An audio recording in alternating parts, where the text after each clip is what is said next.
You're listening to Real Life, No Filter, where raw emotions and real moments take center stage. No masks, no filters. Just honest stories about life, love, and everything in between. Get comfortable. We're about to begin.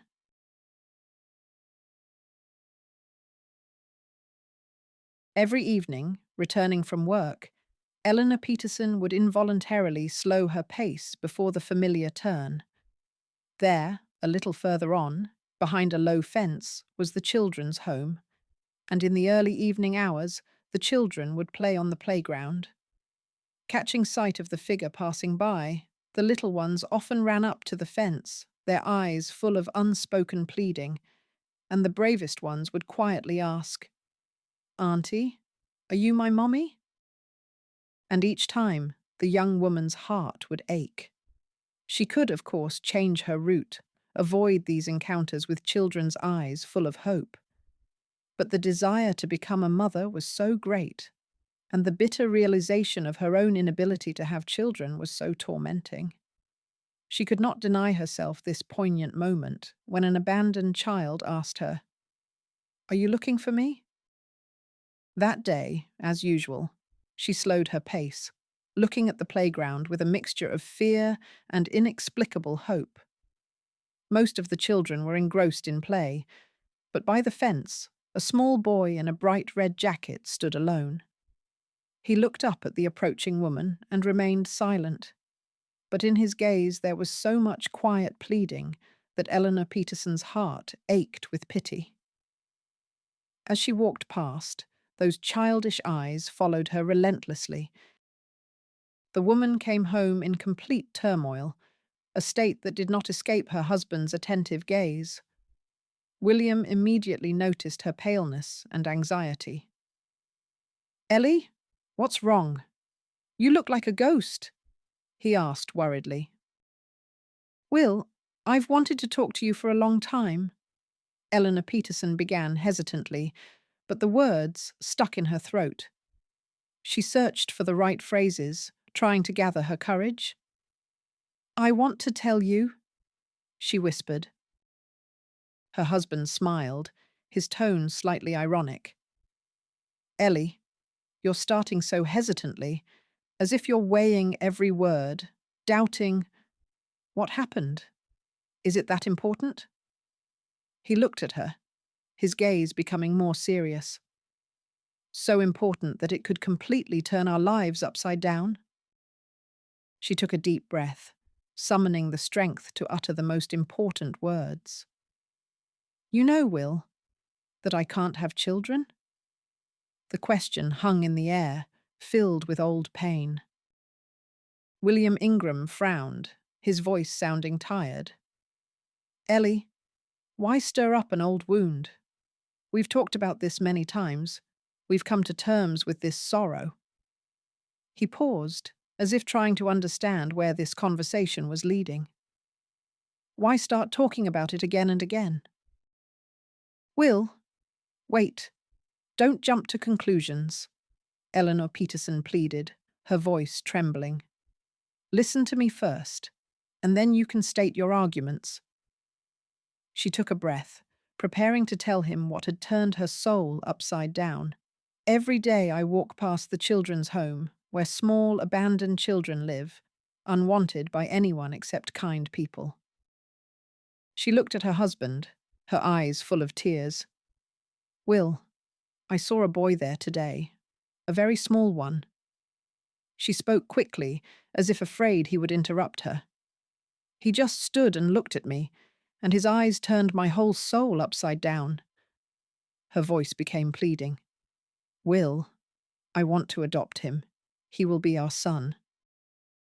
William Ingram hesitated, clearing his throat as he considered what he had heard. His gaze was thoughtful, filled with doubt. "I hadn't really thought about that before," he admitted. He looked at his wife, trying to understand the depth of her desire. "You say, children unwanted by parents. But would normal parents abandon their children?" "Will, I know what you'll say. Eleanor Peterson said softly, anticipating his objections. What can you say against that? But there are accidents, other tragic circumstances. She moved closer, her voice becoming pleading. Not all these children are from troubled parents, with bad heredity, Willie. She reached out, touching him, her eyes full of hope. Please, let's go together. Let's look at this boy. This conversation continued all evening, their voices quiet, filled with pain and hope. Even at night, as they were getting ready for bed, they returned to this painful topic. The next day, William Ingram met his wife from work, and they went together along the familiar route. Eleanor Peterson walked with her heart pounding, her thoughts full of anxiety. What if my husband doesn't like this boy? What if someone has already taken him? She was afraid they wouldn't be able to recognize him among the other children who also dreamed of a family. But the boy was standing in the exact same spot as yesterday, as if he were waiting for them. The man and woman approached the fence, trying to talk to him, but he remained silent. He only looked at them plaintively with large, grey-blue eyes, full of a sadness beyond his years.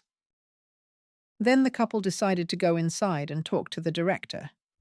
Helen Baker told them the sad story of a boy named David.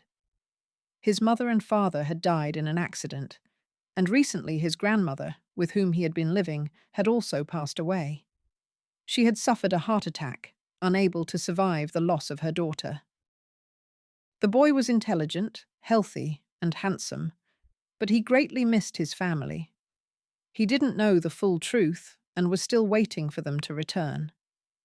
And yesterday he came back from his walk and told me, Helen Baker added, her voice trembling. I saw an auntie. She's probably my mommy. She's looking for me and can't find me. The director looked at Eleanor Peterson. He said, I'll always stand there and wait. That auntie who is my mommy will definitely come and find me. At these words, Eleanor Peterson couldn't hold back and cried, unable to stop for a long time. Her husband awkwardly comforted her, but tears also glistened in his eyes. Leaving the director's office, they knew for sure that they would return. A firm conviction had settled in their hearts. They would return to take David home with them, to give him a home and a family. Soon their lives completely changed, filled with new meaning and joy. A son appeared in their family, their beloved David. He became the smartest, most capable, most loved boy in the world to them. Years flew by swiftly, whistling past their ears with the blur of days and weeks. The parents didn't notice how David grew up, successfully finished school and university. He went into business and became a successful, accomplished man. Now they didn't have to count every penny, as they did before. Back then, they lived on two modest salaries, a nurse and a plumber, and many things were beyond their reach. However, they always found the means for David to be well fed, dressed as well as others, and sent away for summer holidays. Meanwhile, they themselves had to economize on everything. Now, their son, as if in gratitude, tried to give his parents the very best. They went abroad for the first time, exchanged their old apartment for a new, spacious one. They bought a large country house and a new car. Their lives became much more comfortable. And one beautiful day, David brought his fiancée home to introduce her to his parents. She was a modest, sweet girl named Sarah. Eleanor Peterson and William Ingram liked her immediately. After a very short time, without excessive luxury, they had a wedding. The young couple went on their honeymoon, leaving the parents in pleasant anticipation. Now the satisfied couple eagerly awaited grandchildren, their home filled with talk of the future. In the evenings, they loved to discuss whether their beloved Davy would have a boy or a girl. Eleanor Peterson imagined herself walking with a stroller, baking pies for her beloved grandchildren. How much fun they would have at the country house. Sometimes she and her husband argued about how many children their son would have and of what gender. Of course, the grandmother dreamed of a first granddaughter, a beauty with big bows in flaxen hair, while the grandfather was sure that the first would be a grandson with whom he could go fishing and to the garage. But the newlyweds returned, and no changes were noticeable in Sarah's slender figure. At times, the parents timidly hinted to their son and daughter-in-law that it was time to have a baby. But the young couple just remained silent, avoiding the conversation. Several years passed like this, and the longed-for grandchildren still did not appear. One day, Eleanor Peterson couldn't stand it anymore and asked her son directly, "Davy, when will you make us happy with grandchildren? I'm so eager to cuddle them." She looked at him with anxiety. "You keep putting it off. Why? Financially, you're doing great. Sarah also works. Is it really because of careers?" Her son blinked in confusion, his face becoming embarrassed. "Mum, Sarah has been given a discouraging diagnosis," he said quietly. "She will never be able to become a mother." His voice sounded muffled. "We've already come to terms with it. What can we do? Perhaps it was decided up above." He looked at his mother with pain. "But I love Sarah. I'll never leave her. Let's not talk about this anymore. It's painful enough for us." The elderly woman's heart ached at these words. Could history be repeating itself? And would there again be such pain in their lives? This thought was unbearable. She looked at her son, sharing his sorrow, and understood that she had to do something. A few days later, Eleanor Peterson walked the familiar path again, one she hadn't walked for many years. And again, before the turn to the children's home, her heart ached intensely, sensing something important. She took the last step and stopped by the fence. Children were still playing on the playground, and some, just like many years ago, ran up to the fence. They looked through the bars at the women passing by with hope and anxiety in their eyes. And again, just like then, tears welled up in Eleanor Peterson's eyes. She wanted to hug and pity all these unhappy, fate-deprived children. A few days later, she came here with her daughter-in-law, Sarah. Both women, the elderly one and the young one, stood by the fence for a long time, silently watching the children. Suddenly, a little girl in a bright blue jacket approached the fence. She looked at them carefully, and then quietly asked, "Auntie, did you come for me?" At these words, Sarah burst into tears. Her sobs were inconsolable, and she couldn't calm down for a long time. Her mother-in-law whispered something softly in her ear, words of support and comfort. Then both women hugged, and through their tears, smiles appeared on their faces, turning into laughter. A week later, Sarah and Eleanor Peterson came to the same, now so familiar, children's home, this time with David. They wanted to talk to the director about the girl who had so captured their hearts. But when they spoke about Clara, Helen Baker sighed and said that she couldn't give her away alone. "How? Why?" Eleanor Peterson gasped, her voice full of disappointment. "We've already fallen in love with her, and she seems to have recognized us too." She looked at the director pleadingly. "We are ready to start the adoption procedure. She has really touched our hearts." "The thing is," Helen Baker said with a sigh, "Clara has a twin sister." She explained that the girl's name was Mary, and she hadn't been out today because she was a little unwell. Both girls were sent to us from the reception center. Their story is both mundane and tragic. The director told them about a strong family that had been destroyed by misfortune. The girl's father, a policeman, died in the line of duty, and their mother couldn't cope with the grief and started drinking, completely forgetting about her children. If it weren't for compassionate neighbors, something terrible could have happened to the girls. The neighbors endured it for a long time, pitying the unfortunate woman, but then they wrote a statement to Child Protective Services, and the children were taken away. "You should have seen how they were brought to us," Helen Baker exclaimed. "Thin, dirty, hungry little savages." She added that the mother, upon learning what had happened, went to live with another man. "That's such a terrible story." "Poor girls." Eleanor Peterson sighed, her heart aching with pity.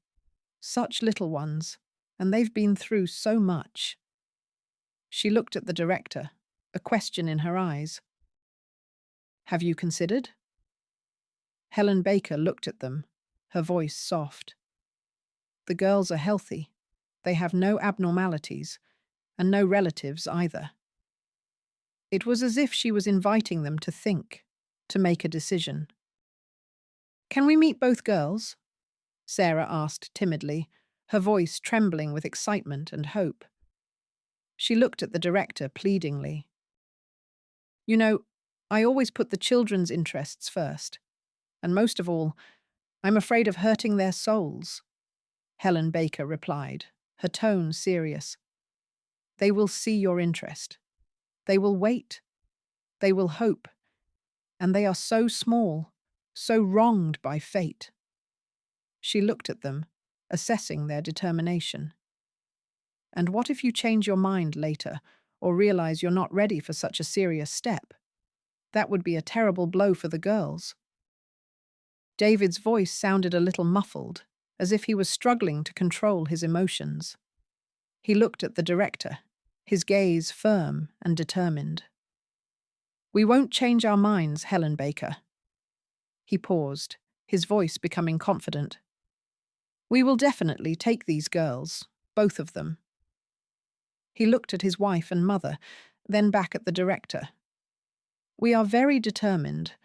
I think Child Protective Services won't have any reason to refuse us." Days began, filled to the brim with chores, but these chores were surprisingly pleasant. Sarah, David, Eleanor Peterson, and even William Ingram found time to drop by the children's home. They hurried to see their future daughters and granddaughters, Clara and Mary. And then the longed-for day arrived, filled with excitement and joy. Eleanor Peterson set a festive table, baked her favorite pies, waiting for her children with a trembling heart. When the doorbell rang and the door opened, she clutched her heart and then cried with happiness. All four of them were so joyful and cheerful, David with Sarah and their newly found daughters. A new life began, filled with worries, problems, and boundless love. The young couple lived separately from the parents now, but the grandmother and grandfather often visited their beloved granddaughters. The girls grew, becoming more independent and intelligent. And then one day, David called his mother and said that he and Sarah were inviting the parents over on Sunday. He added in a mysterious voice that a big surprise awaited Mom and Dad. "I wonder what they've planned?" William Ingram mused, racking his brain. "It doesn't seem like any holidays are coming up soon." "Let's go and see." Eleanor Peterson smiled fondly, her heart full of tenderness for her son and daughter-in-law. "They've been so busy lately with Sarah. I don't know what with, really." She recalled the time spent with her granddaughters. "But I was constantly with the granddaughters. They've become so big, so independent. Sarah is a wonderful mother after all, reasonably strict and very loving." And then Sunday arrived, the day of the promised surprise. When the parents entered their son's apartment, they gasped in surprise, unable to believe their eyes. In the middle of the room stood a large stroller, and in it lay two chubby, rosy-cheeked babies. What is this? How is this possible? Was all Eleanor Peterson could utter, her voice trembling with shock and joy. She looked at the babies, then at her son and daughter-in-law. Sarah and I decided that besides daughters, we also want sons, David began, a happy smile shining on his face. But we didn't manage to have two sons. He walked over to the stroller, his voice full of pride. Here, Grandma and Grandpa, meet Thomas and Katie. They are 5 months old already. He hugged Sarah. These are our children. Sarah decided to leave her job and dedicate herself completely to them. He looked at his mother with tenderness.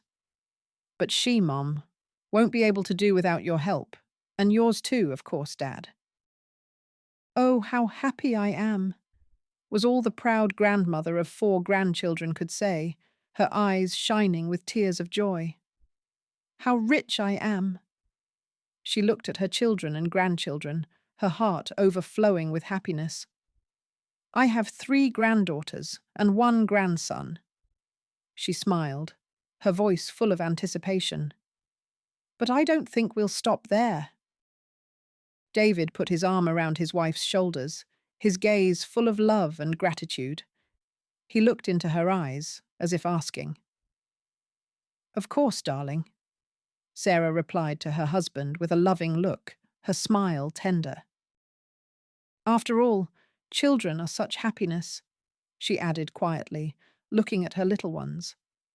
Their home was full of children's laughter, worries, and boundless love, proving that happiness can be found in many different ways.